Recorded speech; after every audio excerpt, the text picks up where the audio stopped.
একটি মিছিল আসতেছে ঠাকুরতা ইউনিয়নের পক্ষ থেকে। ঠাকুরতা ইউনিয়নের পক্ষ থেকে বিশাল মিছিলকে আমরা স্বাগত জানাই। নারায়ে তাকবীর, নারায়ে তাকবীর।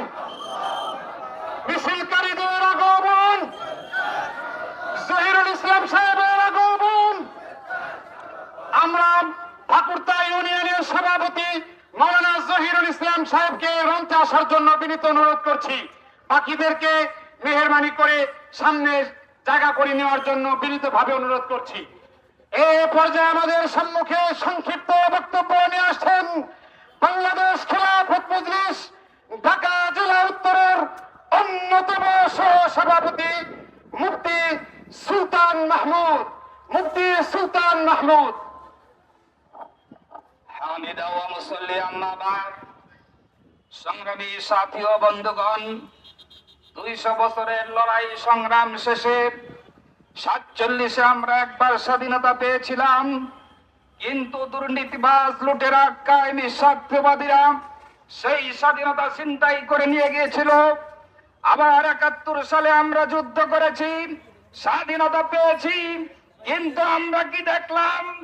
আমরা দেখলাম গত 54 বছরে যারা এদেশে মুক্তিযুদ্ধের চেতনার নামে শাসন করেছে তারা জনগণের সম্পদ লুট করেছে।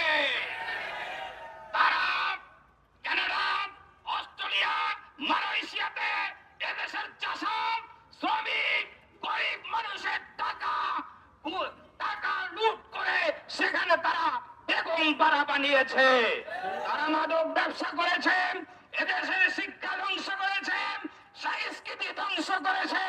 সেই অপশক্তির বিরুদ্ধে, অপশোষণের বিরুদ্ধে আমরা দেখলাম 5ই আগস্ট এক বিপ্লব হলো। কিন্তু আমরা দেখতে পাচ্ছি সেই কায়েমি স্বার্থবাদী লুটেরা, দুর্নীতিবাজরা 5ই আগস্টে দ্বিতীয় স্বাধীনতা এখন ছিনতাই করার প্রচেষ্টা চালাচ্ছে। আমরা দেখতে পাচ্ছি যে আজকে জুলাই সনদ দিয়ে তালবাহানা করা হচ্ছে, জুলাই সনদ নাকি স্বাক্ষর হবে না। আজকে আমরা দেখতে পাচ্ছি পতিত স্বৈরাচারী ফ্যাসিস্ট আওয়ামী লীগকে আবার পুনর্বাসন করার প্রচেষ্টা করা হচ্ছে। আজকে আমরা দেখতে পাচ্ছি আওয়ামী লীগকে না পেরে আওয়ামী লীগের সেই অপশক্তি জাতীয় পার্টি এবং 14 দলকে পুনর্বাসিত করার চেষ্টা করা হচ্ছে। আমরা দেখতে পাচ্ছি সামনের যে নির্বাচন, সেই নির্বাচনের লেভেল প্লেইং ফিল্ড তৈরি হওয়ার সম্ভাবনা নাকচ হয়ে যাচ্ছে। আমরা দেখতে পাচ্ছি জুলাই গণহত্যার বিচার এখনো দৃশ্যমান হয় নাই। আমার ভাইরা, প্রয়োজনে আবার রাজপথে নামতে হবে। আমরা রক্ত দিব, জীবন দিব, বাংলার স্বাধীনতা কায়েম করে ছাড়বো ইনশাআল্লাহ।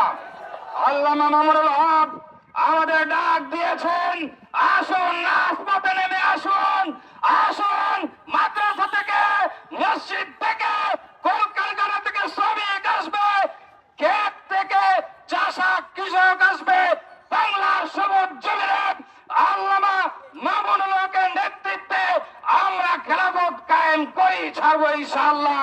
নাসরুন মিনাল্লাহি ওয়া ফাতহুন করিব।